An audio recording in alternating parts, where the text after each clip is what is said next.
Welcome to the second hour of the show with no name for December 21st, 2012. We're all happy to be here. We are. For sure. You know, I was in a rush to get things going. I meant to put out the Aluminum Festivus poll, which we bring out. Today's, you know, the Festivus is Sunday this year, right? Yeah, it is, 23rd. Today's Friday, yeah. Yeah. And our family does celebrate Festivus on a regular basis. Probably yearly.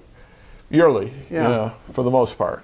And so, you know, we have our, probably the most fun is the airing of grievances. And then we occasionally... But that must be very quick in your family, though. You'd be surprised. You'd really be surprised. You'd be surprised how candid that airing of grievances can get.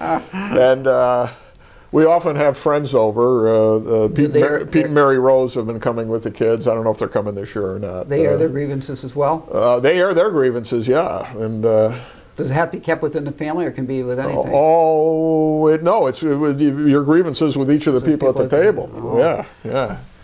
It must take you quite a while with all your family to get through. Well, if they're all here, I don't know. Oh my God, we're going to have a mob this year on Sunday. I think we're going to have 18 people here, something like that. Yeah. They can start early. Depending on whether Bobchi comes down. Now, mathematically, can you extrapolate how many grievances are aired then? Ooh, no, because well, you've got with everybody there. You have to use the progression formula. 17, 30, to n minus 40, 48.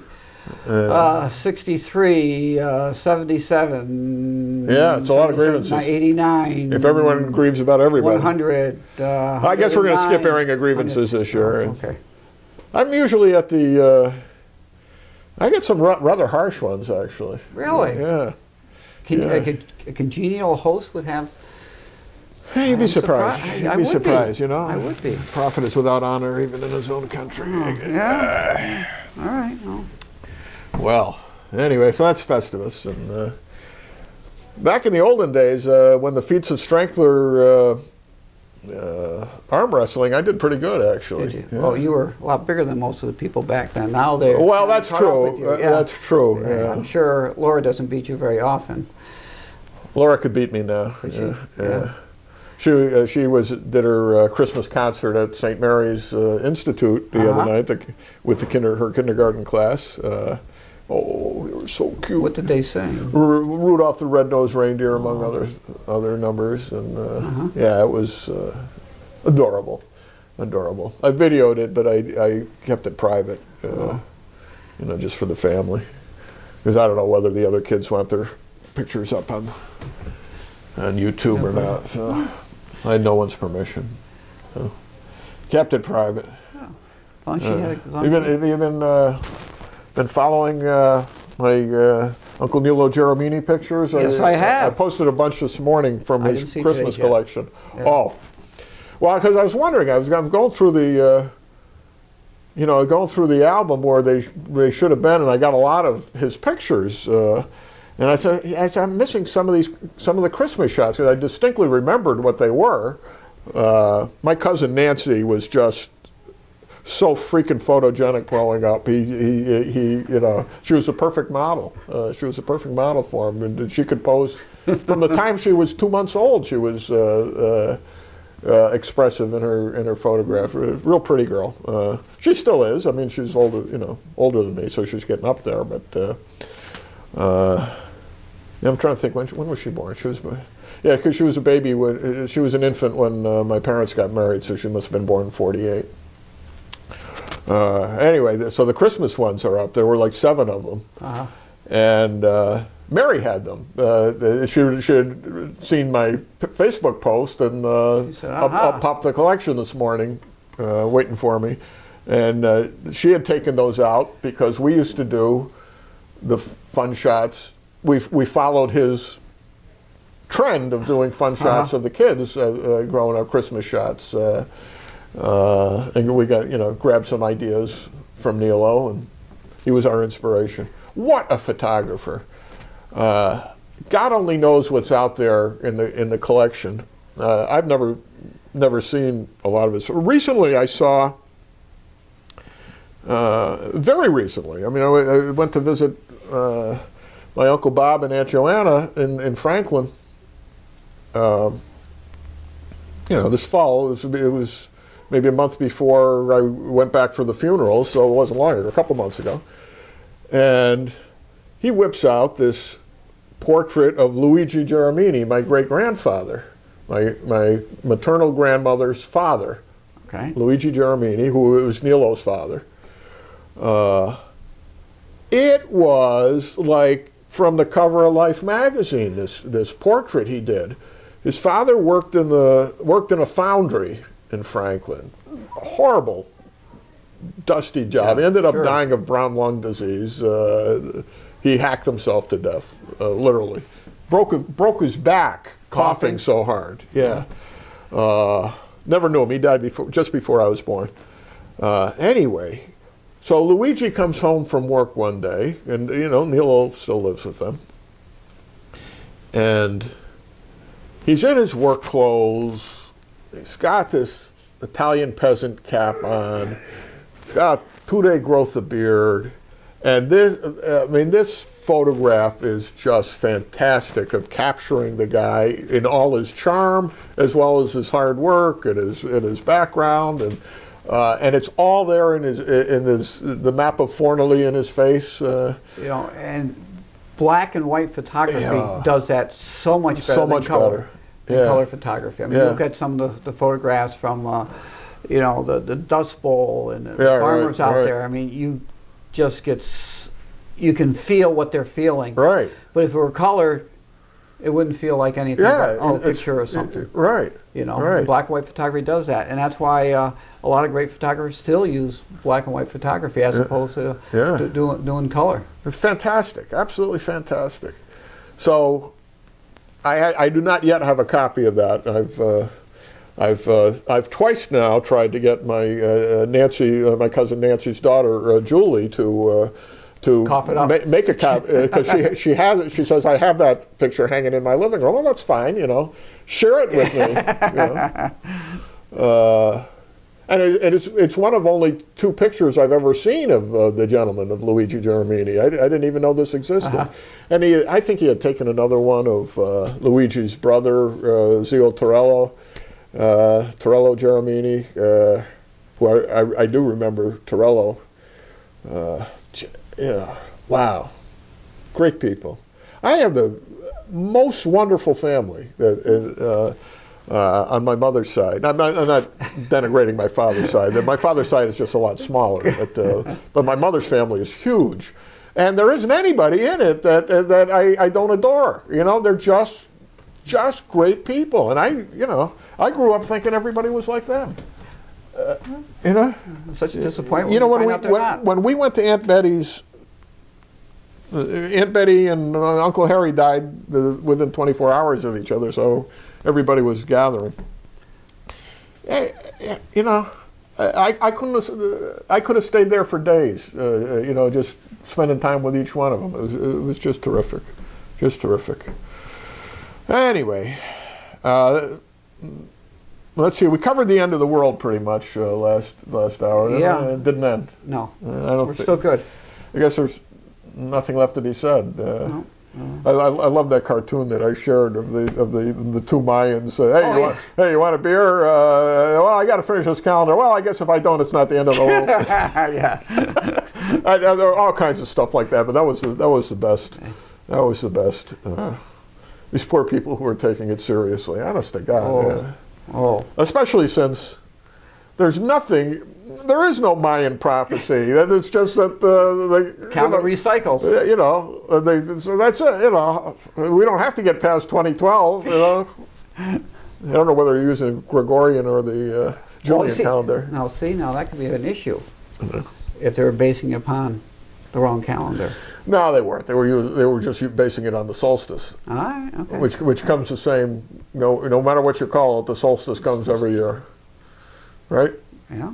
Twice a year. You have the winter solstice and the summer solstice. And you got the autumnal and spring equinox. You do. Yeah. Yes. Yes. I was explaining it to my son yesterday. Actually, on Wednesday we were coming back from someplace, and I said, it's going to be the longest day coming up on the 21st. And he said, oh. So in the summertime, the shortest day. And I said, in the summertime, you have the longest day. Oh. So he says, well, when's it going to start getting longer? I said, after the longest day, the shortest day, it starts getting longer. He said, by how much? I don't know, it's minutes or so. Okay, okay. And I explained how when everything crosses, you get an equal amount of time, daylight and everything. And the summer solstice is the day that they, in the minor league, which Juneau is a part of, they play a game beginning at midnight because they have daylight until about 4 o'clock in the morning. You know, I was talking with somebody. Tom Seaver said that was his most memorable game he ever played when he was in the minor leagues, was going up there and playing up there. Is that right? Yeah, yeah. Several years ago, our Jamie spent June in Iceland, which is pretty far north. And so he was there for the summer solstice in Iceland. Holy mackerel. He said that they would have, they didn't even know when to go to sleep because at best you would have dusk and dawn. Yeah. It never got dark.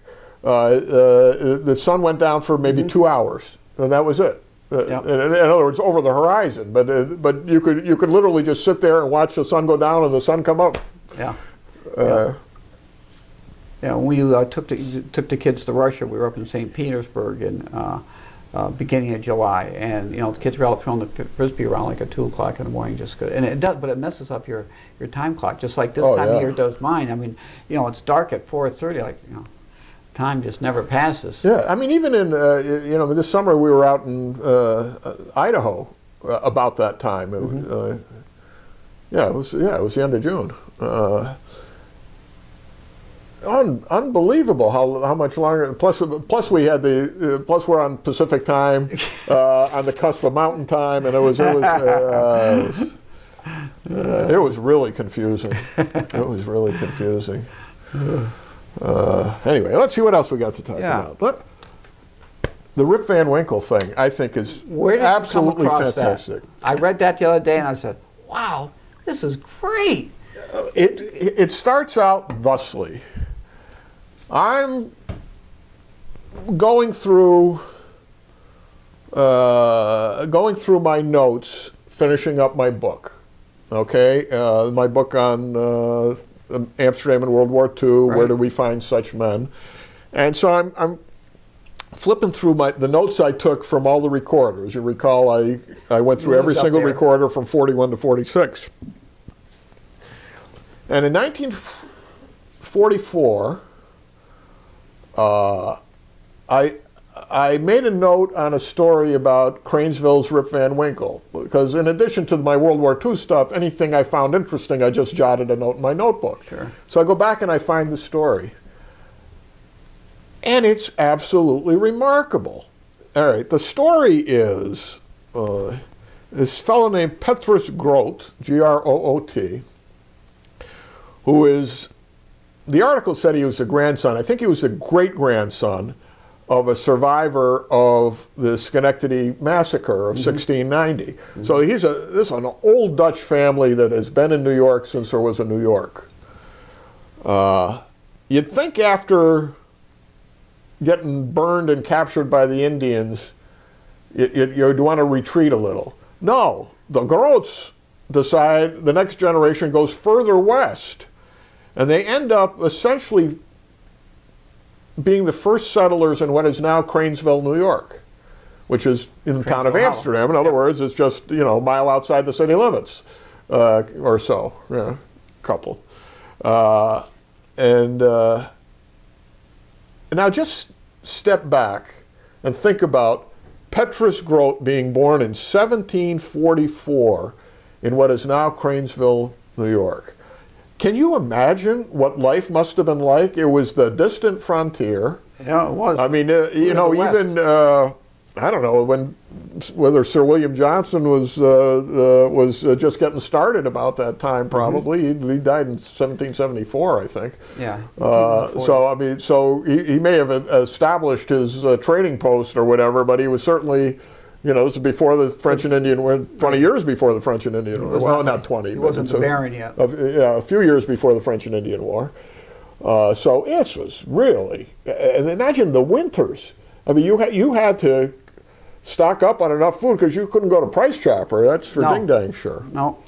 So anyway, Petrus Groot ends up, you know, living there, and as the years go by, the American Revolution comes around. He's now in his 30s, and he becomes a lieutenant in the 3rd Regiment of the Tryon County Militia. Because we used to be Tryon County. And Tryon County Tryon County eventually changes its name to Montgomery County, but Tryon County at that time consisted of like half the state of New York. It went all the way from here to the St. Lawrence River, and I think everything west of here that was in the state of New York was then in our county, Montgomery County, then called Tryon County. So he serves under General Nicholas Herkimer in the Battle of Oriskany on August 6, 1777. And there are various versions of what happens next, but the one I'm relying on says that he is captured by Indians at the Battle of Oriskany, and one of the people who was captured with him later escapes and reports that he and one other guy had been tortured and killed, and that he watched the Indians roast his thigh for dinner. You know, I mean, that's how serious this report was. So he's declared dead, and his widow and children get a pension from the government. 30 years later, almost to the day, it's in June of 1807, a fellow named Judge John Sanders, you're pulling on the wire, with your foot, your right foot, okay, is traveling on the Mohawk Turnpike west of Schenectady. That was what we would now call Route 5. Mm-hmm. It was then a toll road. And about 4 miles west of Schenectady, which is getting you close to what's now the 9 Mile Bridge. All right? Yeah.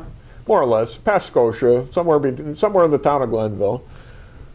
Sitting under a tree, he finds Petrus Groot, now an old man in his 60s. And he knows him, and he recognizes him, and he goes, "Hey, I thought you were dead." And Petrus Groot is dressed in an old gray cloak and brown pantaloons, fitting an old Dutch pioneer. Mm-hmm. Undoubtedly the same clothes he'd been wearing for the last 30 years. And he's now, his brain is a little addled. His skull is somewhat crushed by a blow of a tomahawk. There are scars from ear to ear where the Indians had scalped him with a scalping knife. And his story was that he had been taken prisoner and had spent most of the previous 30 years as a prisoner of the Iroquois somewhere north of Quebec, which is really wilderness in 1800. He is fluent in English, French, Dutch, and Iroquois. And Sanders takes him to a nearby tavern where he puts him up for the night. Gives him wasn't Stan Burza's. It was not Burza's, but I think it was it was the Lowland House, I believe. Lowland House, so the Highland House. Okay. Somewhere along the Mohawk Turnpike, and says, "Why don't you go? Why did you go home? Because your children." Sanders knows everybody. In those days, aren't that many people. No, yeah. So Sanders knows his family in Cranesville. He's also a state senator, so he's probably campaigned there. He's probably knocked on their door. And I don't know whether his wife was not alive. She may not have been alive actually when he went off to war. That's not clear. But he had brothers who were still alive in Cranesville, and his children. Mm-hmm. And Sanders tells the story that he was afraid to go back because no one would know him, and that he had in fact run into one of his old neighbors who did not recognize him, and he felt so bad about that he decided he was better off remaining dead and just go on his way. Well, he gets put up for the night. Sanders pays the tavern owner to make arrangements for to take the old man to his family in Cranesville, a few miles down the road in the morning. Morning comes, no Petrus Groot. He's gone. A day or two later, there's word that he's seen in Albany, and that is the last we know of Petrus Groot. Now this is 1807, and Sanders puts a story in an advertisement in the Albany Gazette, local newspaper, and asks that other newspapers around the state pick up the story and spread it and say, we want to reunite this man with his family. Mm-hmm. You know, this guy's a hero of the revolution, and he deserves better than this. And nothing happens except that the story is reported. Now, the story I read from 44 refers to him as the Rip Van Winkle of Cranesville. And I get to thinking about this.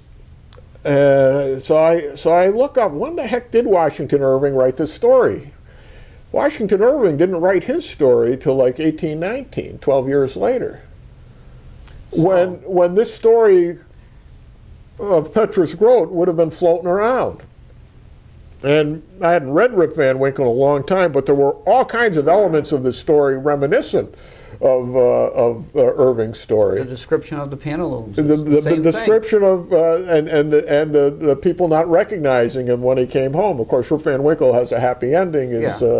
His wife is dead, and his daughter takes him into her house, and his son is a lazy lout off in the corner working as a field hand.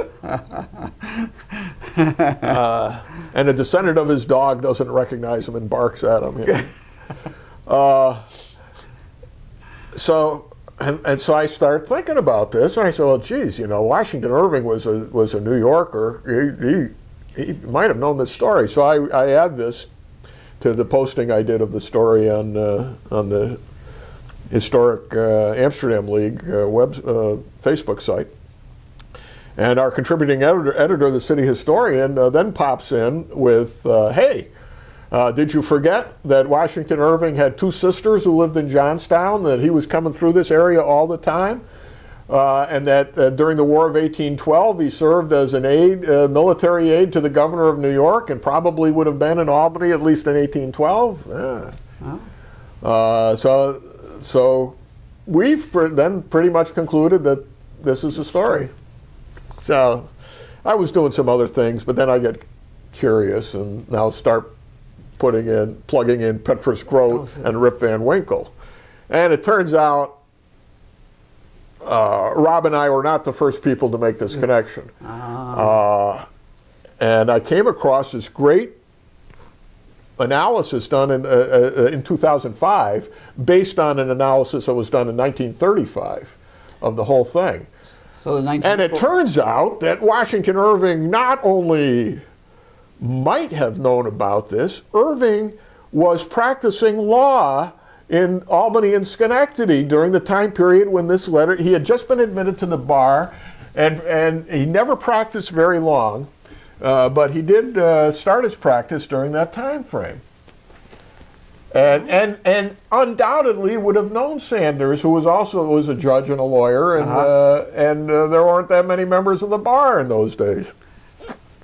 So the connection is really obvious. Let me see if I've now is the Sanders you mentioned, is that any relationship to the Glenn Sanders mansion down there? I don't doubt it. I don't know, but I don't doubt it at all. Let's see. Okay, this is, see now, I think this was the Sons of the American Revolution newsletter from 2005. And the guy who wrote the article is a fellow named William Loveday from the Walloomsac Battle Chapter of the Sons of the American Revolution. Walloomsac was the, I believe, is what the New Yorkers call the Battle of Bennington. Isn't that Walloomsac? because the Vermonters call it the Battle of Bennington because it was the Green Mountain Boys who fought in it, and even though it was a couple miles inside the New York state line, they thought, seeing it was all Vermonters, we're calling it the Battle of Bennington. Pretty sure. Yeah. Yeah, pretty sure. Don't know. That's William But you could be right. I am right. All right, you're right. It's a great, interesting battlefield, by the way, if you've never been there. Been there. And it is in New York. Well, let's see. Oh, wow. The Tryon County Militia lost about 450 men in the Battle of Oriskany out of a total who were killed, wounded, or captured out of a force of 760, which is quite the casualty rate. And it tells the story of Petrus Groot, born in what was the Indians called Adriutha, later called Cranes Village and today called Cranesville. And he'd married his cousin, Nilchi Groot. So I guess they were both descended from... Wow. Yeah, and it gives the children, blah, blah, blah, blah. Here, let me just read the whole letter from Sanders. It's not that long. Schenectady, June 8, 1807. On Thursday the 4th instant, which would have been Thursday, June the 4th, 1807, about 4 miles from the city of Schenectady, aside the Mohawk Turnpike, sitting under a tree, I discovered Petrus Groot, who was supposed to have been slain in the Oriskany battle under General Herkimer on the 6th of August, 1777. I immediately recognized him, and on conversing with him, he confessed himself to be the person I took him to be. I then carried him to the nearest tavern, where I left him to be sent to his children and brothers, from whence, however, he departed before day the next morning, and was seen in Albany on Friday. His mental faculties are much impaired, supposed to have been occasioned by the wound of a tomahawk near the forepart of his head, though he is at most times, tolerably rational. His head is bald, the circular scar of the scalping knife is plainly seen on it, and a stab wound on the side of his neck near his shoulder, and has a small scar near his ankle. Is a middle-sized man, has blue eyes, a long countenance, and stoops much in the shoulders. He speaks English, French, Dutch, and Indian, and says he has been last a prisoner among the Indians north of Quebec, had on an old gray coat and old brownish Dutch pantaloons, has a large pack with him. He refuses to go home, as one of his former neighbors whom he saw would not recognize him, and he was fearful that his children and brothers would not also. He said he would go to the governor. He would go to the governor's. I don't know what that means. Whether it means go to the governor's house, I don't know. Being at times deranged, it is feared he will stray too far away for his friends to find him. He is of a very respected family and connections. Any person who will take him up and bring him to the subscriber at Schenectady shall be well compensated for his care and trouble, and will receive the sincere thanks of his children and relatives, and be the means of relieving this poor unfortunate man from his distress by restoring him to his family and friends. John Sanders.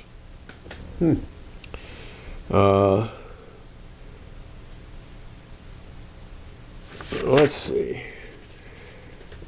Then he goes on and gives a whole history of the family, blah, blah, blah. All right, 1935 article from an unidentified paper suggests that the true saga of Petrus Groot was in fact the basis for Washington Irving's Rip Van Winkle story. Irving had passed his New York State bar exams in 1806, was practicing law in the Schenectady-Albany area when Judge John Sanders, who he undoubtedly knew, it should be whom, of course, discovered Petrus resting under a tree. Sanders' ad in the Albany Gazette could not have escaped Irving's attention during that early time period, and with his noted knack for twisting the truth to achieve a great story, converted the inspiring story of Petrus into Rip's 20-year snooze in the Catskills. The authors of the 35 article concluded Washington Irving took many liberties with the true story, but they still found a thread of indisputable similarities. In the beginning of the written sketch, of course, Rip Van Winkle hikes into the Catskills to temporarily escape the wrath of his domineering and abusive wife, Dame Van Winkle.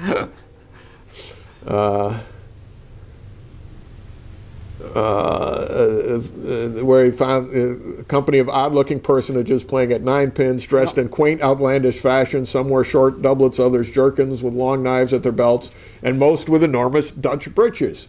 This description of the clothing worn could easily have fit the nondescript homemade clothing worn by the militia farmers at Oriskany.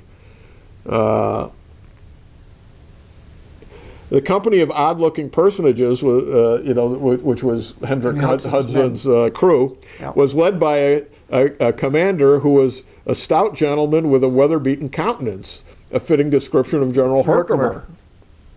Yeah.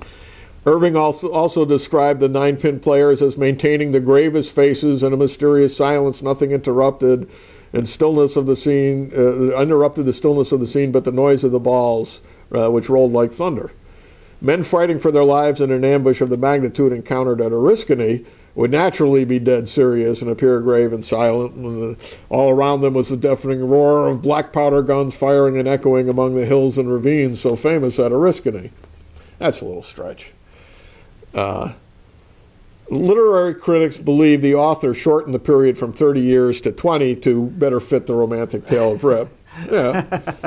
That he was met in his village by a knowing, self-important old gentleman who was undoubtedly meant to represent Judge Sanders, who was the first to recognize and quiz Petrus and try to restore him to the family. Petrus in the real-life saga was also recognized by the innkeeper, Simon Van Patten, to whom the judge entrusted him for the night before Petrus slipped away. A lot of Van Pattens around. Similarly, Rip was recognized and put up for the night. Rip was recognized and put up for the night by an innkeeper, Nicholas Vedder, in the Irving tale. Vedder. Finally, in reading Rip Van Winkle, one will note the predominance of Mohawk Valley names, with only 1 or 2 of the names, such as Van Winkle, prevalent in the Catskill region. Irving lived in the Hudson Valley Catskill region, but was very familiar with the Mohawk Valley and its people because he commuted frequently to Johnstown, where his 2 sisters lived with their families, which Van Hasselen already told us. Yeah. He knew the people of the Mohawk Valley because of his frequent travels through the region. Let's see. The story of Petrus Groot has all but been forgotten by historians, with the notable exception of Jephthah Sims in Frontiersmen of New York, Nelson Green in The History of the Mohawk Valley, Gateway to the West, and in recorded genealogical records of the Groot family. I might add that many historians, including Washington Frothingham, Frothingham wrote one of the early histories of Tryon County, I believe, right? Washington Frothingham is described as a close relative of Washington Irving. Well, look at the connection. Yeah. What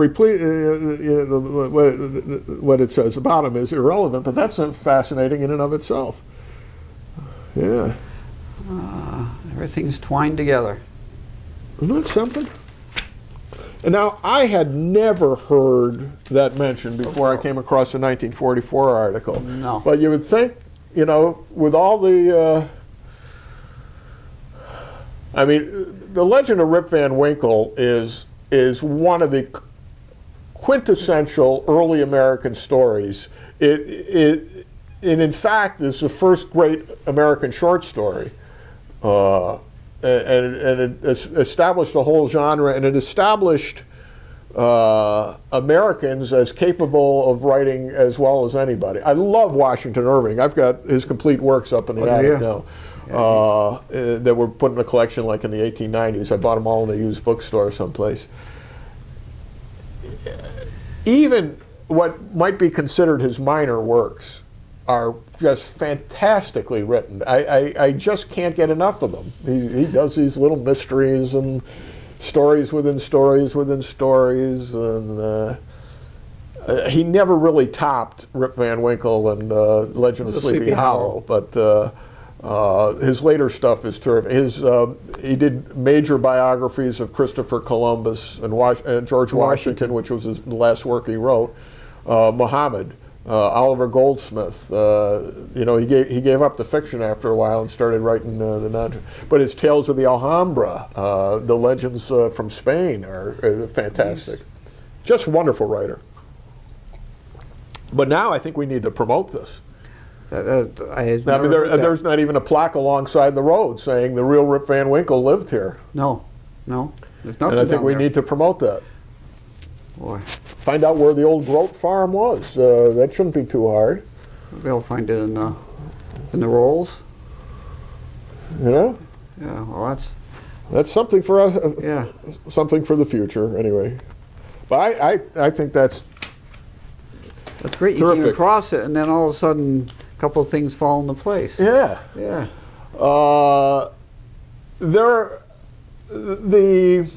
The spookier aspects of the Rip Van Winkle story are you find you know, types of them in literature, ancient literature. You know, it's like every culture has a Rip Van Winkle type story of the guy who falls asleep and comes back and everything's changed. But just imagine you've been living in the wilderness with the Indians for 30 years and you come back home and look at all the changes. Yeah.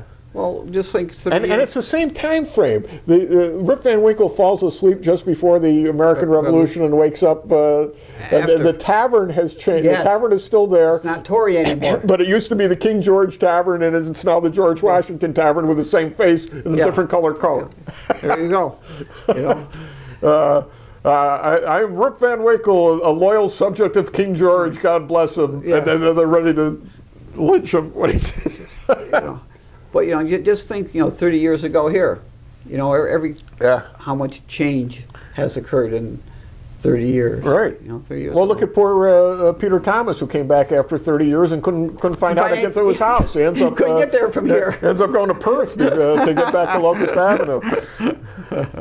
Yeah. Oh. Yeah. Yeah. Oh, it's interesting, and then we shall do some digging to see if we can find where he were. Well, that's something. You know?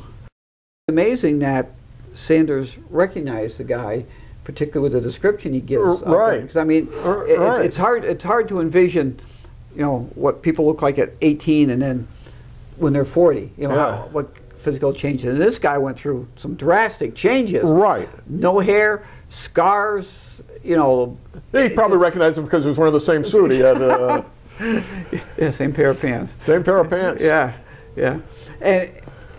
But the fact that at that time there were relatively so few people you came across in your lifetime, you would remember those people more than we would today. I suppose. We meet thousands of people.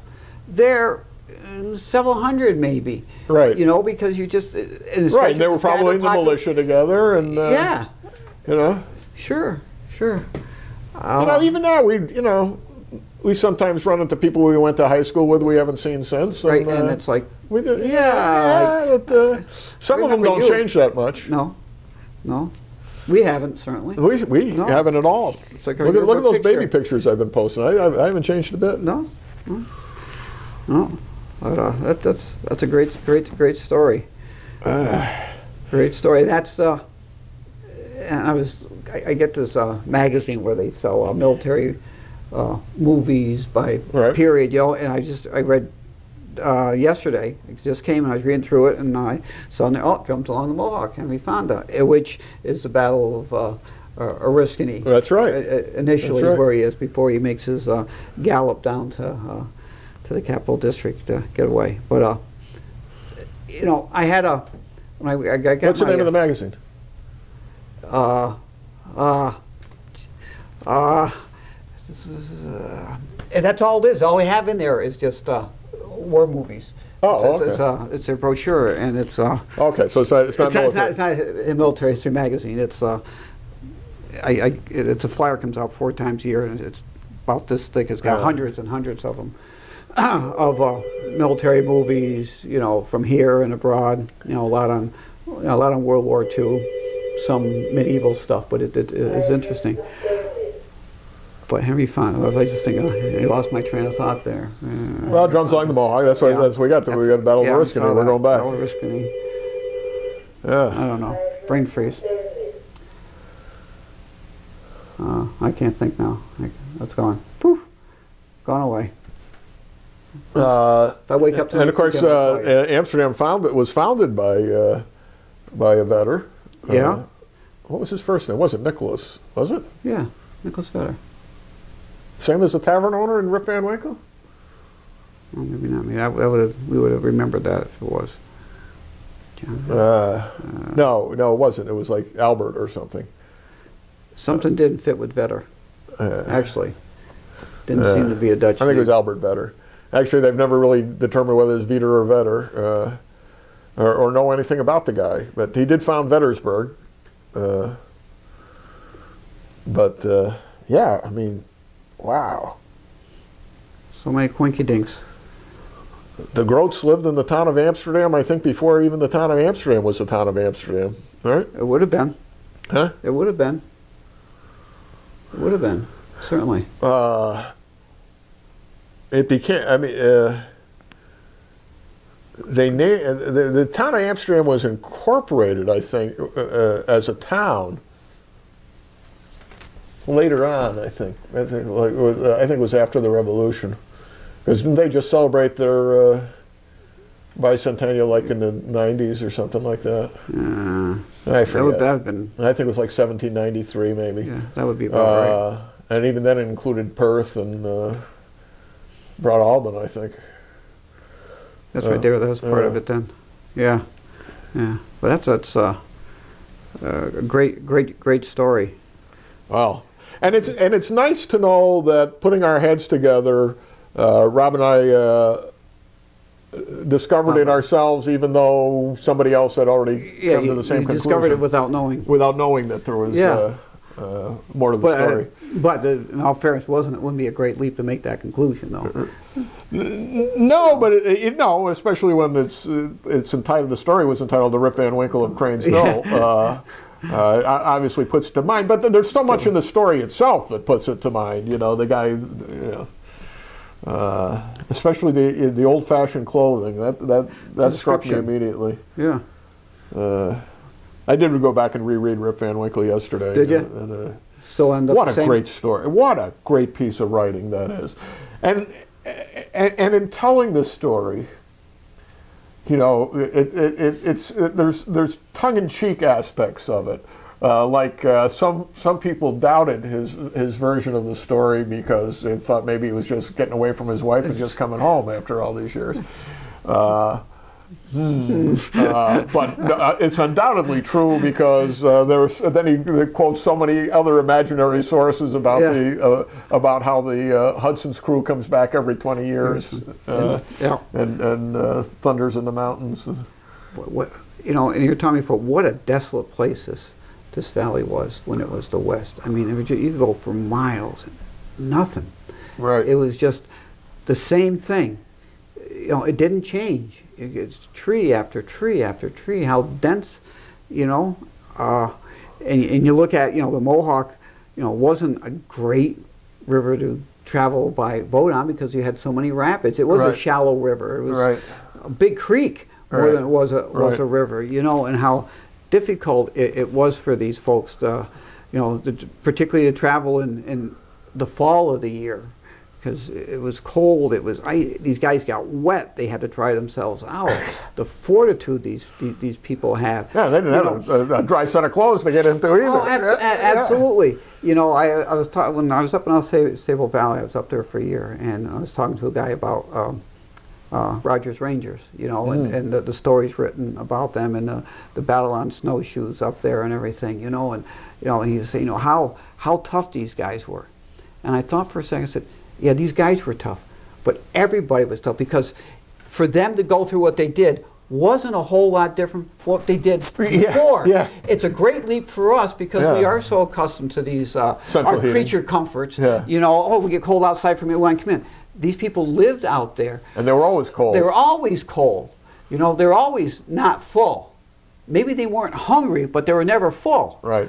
you know, and the winters, you know, you lived in you had a, when they said a roof over your head, that was about what you had. Period. Because the walls were nothing to right. write home about, and how tough it was. So everybody was in the same boat then, and everybody was tough. You know, the women were tough. Oh, I guess so. You know, and I can see why Rip might want to get lost for 20 years. You know, you have a wife that's enduring the things that they had to endure without the creature comforts. But it was just brutal, the life back then, for everybody. And particularly the further away you got from a settlement, the more brutal it was, because the more self-sufficient you had to be. You know, you didn't have a cabinet to go and get a snack from. You're lucky you had something in your haversack to kind of get your belly's mind off food for a while. Eating parched corn. The Mohawk Indians would run around half naked through the winter, and they would what they would do is they would smear their bodies with bear fat to insulate them, as much as that possibly could be, which couldn't have been too much. No. And then they smear themselves in bear grease in summer to keep the bugs off you. You know, it was just a very brutal lifestyle. It was, when they came here and what they encountered wasn't a whole lot different than what Europe had gone through in the Middle Ages. You know, we were several steps back here, because except you had to also deal with the savage Indians coming in, killing you whenever they felt like it, or carrying your children off into slavery. Your neighbors weren't the friendliest folks back then. You know, which of course in the Middle Ages you had, you know, it was the Duke from the next valley would do the same thing probably. That's right. That's right. Yeah. So, but that's a great story. I do remember reading Rip Van Winkle, and when I was a kid, that and The Legend of Sleepy Hollow, I think I read both versions. As the classic illustrated version had great pictures and stuff, but I read it, and and the way he writes, colorful isn't the word I'd use, but you can, I guess it's more vivid, because you can actually see what he sees. Right, he writes great word pictures. He does, yes. Yeah. I mean, you can see what he's writing about, you know, and I guess that's probably the one thing our kids miss, because when they go to the movies and see a movie, everybody sees the same thing. Right. But when you're in your own room reading, what you're seeing is not what Bob Going is seeing reading. When he's reading the story at his place, he's got a little different mental image of what it is, and what you can create with that mental image is marvelous. You know, I try to encourage my son to read as much as I can. You know what my light reading is this week? Treasure Island. Have not read it in years, but I remember being enraptured with it, reading it when I was younger, and I know I had read it several times. Robert Louis Stevenson, of course, and if you're not familiar with the Wallace Beery version, you've never seen a movie. That's right, and that's what Wallace Beery was Long John Silver. Right. Absolutely. But you know what? One of the first movies that ever on TV. That's right. He was on the early show all the time. Yes. More murders. Oh, no, Jim, not murders. Oh. Tactics. What? But reading Stevenson, it's just like you were just saying about Irving. The pictures that he paints of the Admiral Benbow and the going into and it's an enhanced version of the movie version. The MGM movie was very, very faithful, but the added color that you get from reading, and there's a point where they know where the old pirate is dead, and they go down the road, you know, a mile or two to the nearest village and try to get help. And nobody's willing to help. It's like high noon. Nobody's coming to help the widow and her young boy fight off the pirates. They've all got better things to do, and so they go back on their own and do it. And it's so vivid, and every bit of it. And, you can feel. I mean, I was just reading this morning. The Squire Trelawney's letter calling for them to come, the ship is ready. And Trelawney is telling his story about how fortunate it was to meet this old ship's cook who was willing to help him find a crew. And I'm reading this, I said, everything that Stevenson relates in this letter was written into the script for the MGM movie, so that instead of Trelawney's letter, you actually see him meeting Long John Silver and going to the tavern, and all these cutthroats can't wait to sign up and help him out. And you see you can see in the letter what a fool Trelawney is, but MGM writes. So the script writers did just a splendid job of taking the story and telling it in a cinematic way beautifully. God, it's when I've got it. I recorded it last time it was on. Did you? And it is just a magnificent piece of work. Absolutely. And Jackie Cooper and I don't know, what they make 4 or 5 movies together with Wallace Beery. Yeah. I doubt they like these. This is the best. This is the best. But this one is fantastic. It is the best. Absolutely fantastic. And the other scene where I forget the exact dialogue, but where he says, let's go get some fresh air. There's so much stupidity in this room, it makes it hard to breathe. Wow. What MGM did do, where they took liberties, was that great final scene between Long John and Jim, where Jim lets Long John go, and that whole dialogue, I'm a changed man. I hope that someday they're not going to talk about Long John Silver the pirate. They'll speak of honest Long John and good Long John. And I mean, he's just pouring it on. Meanwhile, his coat is filled with all his treasure that he's just stolen, which starts dropping out like Carpo Marx in those 2 movies. But it is. But they were great writers. You know, everything Dickens wrote during that time period. You know, it's just Sir Walter Scott's writings of the time. It's a sin that we in the school districts, we in New York State, don't have more of these as part of the curriculum. Right, required reading. If you want to learn how to write, read this stuff. How do you learn to write? Well, you read good writing to start with, and then you do it yourself. But it's written at, you know, these were meant to be. A lot of this was juvenile literature, but which is what I like about. I'll tell you about the Harry Potter series. She does not write down to the kids. She writes at a level where adults can appreciate it with language and nuances that might go over the heads of the kids. But, what these guys wrote, it was for the masses. Right. They wanted people, the regular guy, to read these things too, because they're pretty close to what some of these characters are and what some of these characters did. Now, getting back to Irving, in one of his later collections, and now, mind you, he wrote, you know, half a generation or more before Dickens. But in one of his later collections, he writes a Great Expectations story, and it's humorous as well as everything else. But he writes it like 30 years before Dickens writes his Great Expectations, and it's very interesting to see.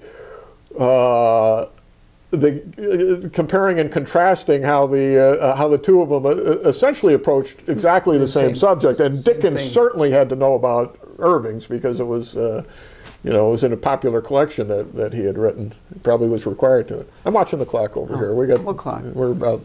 Oh. Are you in a hurry to get out? No, I got time. I'm good for a while. But those guys were just great, and we as kids then read this stuff. Right. These were our required readings. We don't do that in school anymore. They don't have this type of thing, which is too bad because anybody could relate to the pirate story. Right. You know?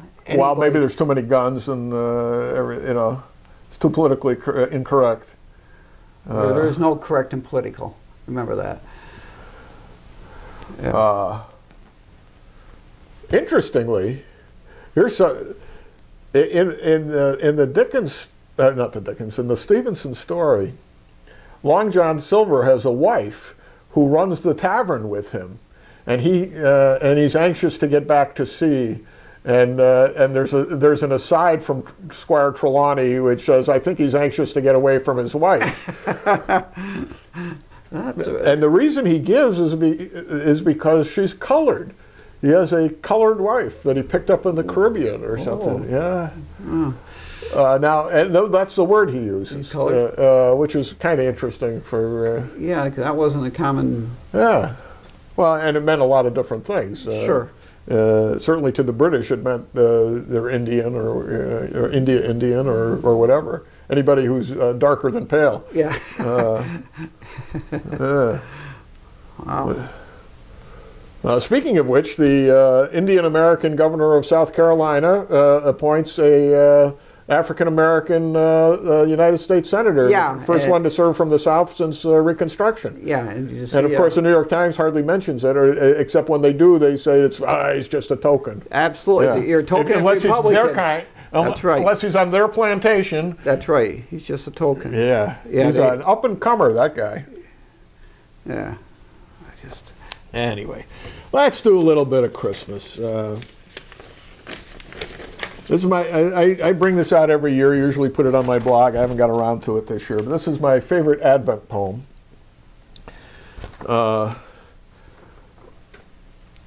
By the way, there's a line in this poem that says, "All's set at 6 and 7." And I didn't know what that meant, so I looked it up this morning.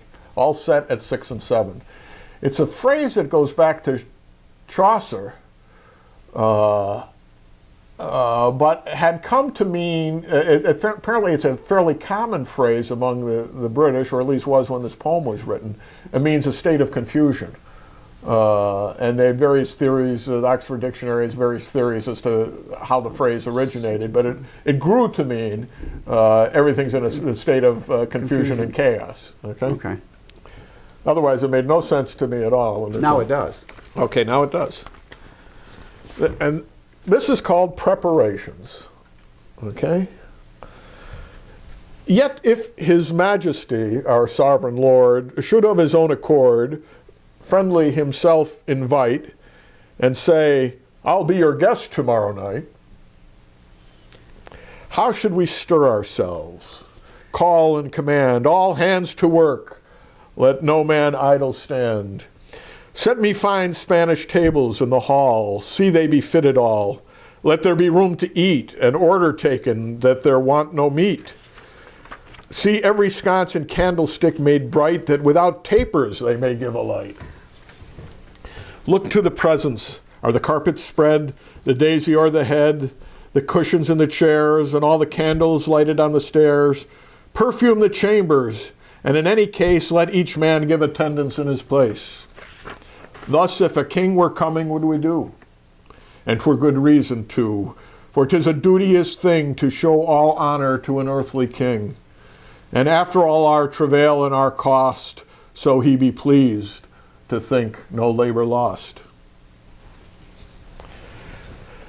But at the coming of the King of Heaven, all set at 6 and 7, we wallow in our sin. Christ cannot find a chamber in the inn. We entertain him always like a stranger, and as at first, still lodge him in the manger.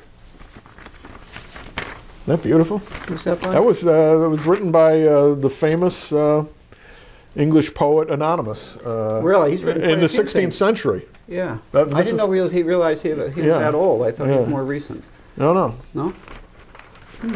And of course, I got this from the Arthur Quiller Couch edition, 1919, the Oxford Book of English Verse. Isn't that great? Yeah. You know, and it really, you know, every year, you know, this was written in the 1500s, and yet it would apply today that everything about Christmas is, there is, except what preparing for the birth of the Savior. I just mentioned this briefly. Maybe I'll post a link on the web page at some Notre Dame friends of mine, particularly Mrs. Maria Montanaro Guaracci, who is the daughter of Peter and Mary Alice Mezio Montanaro, lives now in Sioux Falls, South Dakota. And she came up with this scheme to write parodies of Christmas and holiday music to honor Notre Dame as their unbeaten season as they're coming to play for the national title. So some of these they recorded. The concept was they were going to put together a CD to raise money for the victims of Hurricane Sandy, which is nice. I made a small contribution to this, and it starts out great, but it doesn't end right. I had a great concept, but I haven't been able to put it together. Put it all together. Very short, so it won't take up too much of the rest of the show. It's a tune of God Rest Ye Merry Gentlemen. God bless you, Alabama men. You've reason for dismay. You think that 'cause your Bible belt there's nothing more to say. But Scripture says his mother always seems to get her way. And here's where it breaks down. Crimson tiding is waning for you boys, poor little boys. So I just love getting in the crimson tiding where you're tidings of comfort and joy. But then it just it falters at the end. And an Irish tsunami is our joy. So the concept is there, but it doesn't quite have the punch. Takes some polishing. But it's great stuff. I mean, Maria wrote one to Winter Wonderland. Critics hate, we ain't listening. Under the dome, snow is glistening. We sing the fight song as we stroll along here in Irish football wonderland. That's good. It goes on. I actually got about 14 verses to this. Deck the halls of Notre Dame, fa la la la, obviously. The 12 winds of 2012 to the tune of 12 Days of Christmas. I'm not going to that one. There's a Jingle Bells called Run and Pass. Lyrics by Peter Montanaro, class of '73, Spencerport, New York. That's our Peter. Yeah. This is Peter III, not Peter IV, who also graduated from Notre Dame. Run and pass, run and pass, run and pass all day. Oh, what fun it is to watch Golson and Riddick play. Sorry, doesn't scan unless it's pronounced Golson. Then it works. Maybe it is. I don't know. Anyway, that goes on for about 14 verses too. Oh, here's another one from Peter. The night before Christmas, and all around the dome, the team was practicing hard. They weren't going home. This is terrible. This is terrible. Our poeta frowns. Was that Mr. Romano for English? He had Mr. Romano for English. He forgot everything he learned with Mrs. Going in the first half of the year. Notre Dame is coming to town. They keep talking, polishing the helmets, Gatorade on ice. Jingle Bells, another Jingle Bell. Wasn't the other one Jingle Bells? Or was it? I forgot. We will win, we will win, we will win it all. Da-da-da. Okay. I suppose then we're going to have to watch this game, you think? Manti Teo, the Hawaiian, to the tune of Rudolph the Red-Nosed Reindeer. Actually, there's two of these. There's two different versions of this by two different people. Maria just sent out to everybody on her email list looking for contributions, and she got what she got. And this one's Manti, the Heisman linebacker. Did he win the Heisman? No. He did not? No. Johnny Football did. Texas A&M. Well, okay. Then there's mine. Anyway, it's pretty good. It's all cute. All right. Oh, and I guess we'll finish up. This is just about time. With my letter to the editor from some years ago. Dear editor, I must say I just don't get it. Why do liberal intellectuals feel threatened by Christmas? Most of their core constituencies don't. Certainly African Americans, Hispanics, blue-collar labor unionists are among the most Christmas-loving people around. Interesting. True. Sure, I appreciate that some of the overly educated consider the whole Christmas tale a myth, but so what? As myths go, it's a pretty good one. We're not talking about monsters and vengeance and people eating their children and stuff like that. We're talking about a story that has the creator of the universe looking down at this tiny speck of a planet that's filled with worthless and ungrateful people unworthy of his attention, let alone affection, and deciding to become one of us, not as conqueror or king, but as a helpless infant in a smelly old stable, relying on mere humans for his help and support. Then he grows up and teaches us how to act with charity toward one another, and if that isn't enough, offers himself up as the supreme sacrifice for the sins of all mankind.